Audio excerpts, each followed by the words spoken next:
Ladies and gentlemen, let me introduce Matt Bounds with the speech, A Little Bit of Mind Control. A little bit of mind control, Matt Bounds.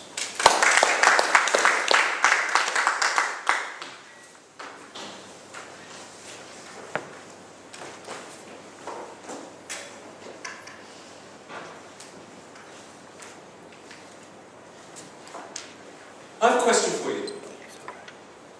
If I was to tell you about a powerful mind control technique that will bring you lasting happiness and let you exert a powerful influence over everybody you know, would you be interested?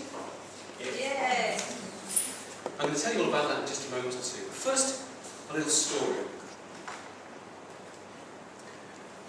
Martha was leading the life she always wanted for herself. Her university training in psychology had paved her way to a dream job managing a team of social workers. Martha is one of those people that loved nothing better than to help people less fortunate than herself. She balanced her career with a very full and rewarding family life as well. And yet Martha had a problem. She constantly found herself feeling unhappy for no reason.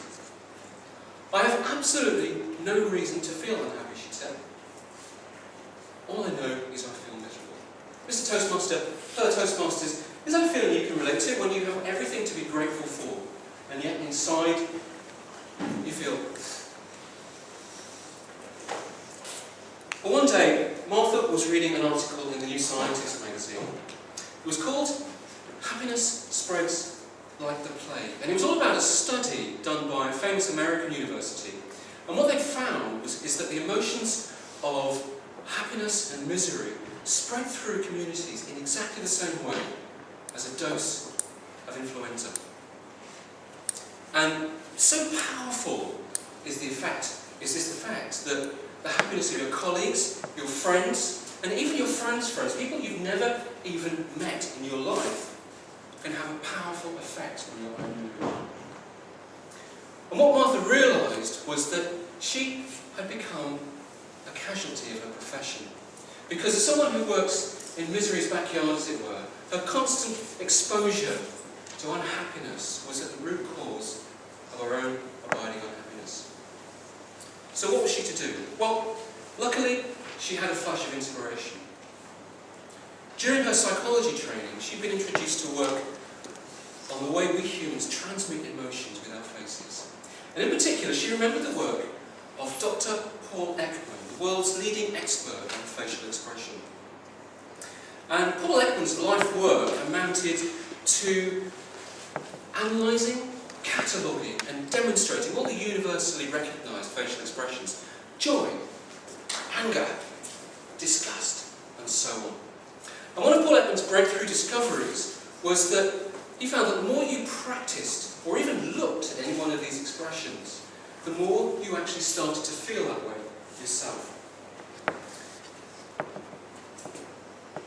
And others, the more you actually started to feel that way yourself. Others have since gone on to show that by simply gazing through a photograph album of smiling faces, you actually have a powerful antidote to depression. So perhaps by now you've guessed that the powerful mind control technique I promised to tell you about at the start is none other than the humble smile. And calling a smile mind control is no exaggeration. Because no matter whether it's spontaneous or forced, your smile acts as an instant stress reliever on the body, forcing waves of serotonin, endorphins through your body, the body's happy chemicals. And not only does it force a wave of happiness through your own body, when you smile at others, make no mistake, you're transmitting a powerfully happy and contagious vibe. In fact, there was a remarkable study done by a Swedish university recently which showed that people find it physically difficult to frown when they're looking at a smiling face. And ladies, by the way, throw your makeup away, because another study has shown that we men, 7 out of 10 of us, find women more attractive when they smile than when they're wearing makeup. Anyway, the solution to Martha's problem was simple. She realised that she and her team just needed to practice laughing and smiling more. So they put up posters of smiling faces around the office and began a biweekly regime of practicing their smiles for just a few minutes each day, and the results were transformational. Now, I too can testify to the power of smiling, because some years ago I lost two close family relatives within 9 months of each other. In between, the woman I loved divorced me. And things just kept getting worse, because my industry went through a major economic downturn, and my business, years and years of hard work, suffered a catastrophic blow. I was crushed. But then, a new beginning, spring. A beautiful new love entered my life. I was back, making plans. And when she excitedly told me, 12 months later, that she'd been awarded a prestigious temporary placement in Washington, I hadn't the faintest idea that when I waved her onto the plane, my beautiful love was going to disappear from my life without a trace, without a word. She did eventually get back in touch 9 months later. But by that time I'd gone out of my mind. I'd torn down everything I had left. Fellow Toastmasters, if I hadn't learned to self-medicate on a diet on a prescription of smiles and laughter and trying to make other people smile, I don't think I would be here today.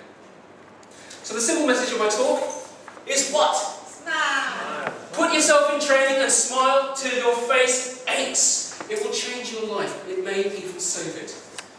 And don't stop there. Practice sharing your warmest smiles with everyone around you. You'll spread happiness wherever you go. People will fall under your spell. Even people you've never met. Because happiness spreads like the plague, remember? It's just a little bit of mind control. And this little hole on the front of your face, you really can make the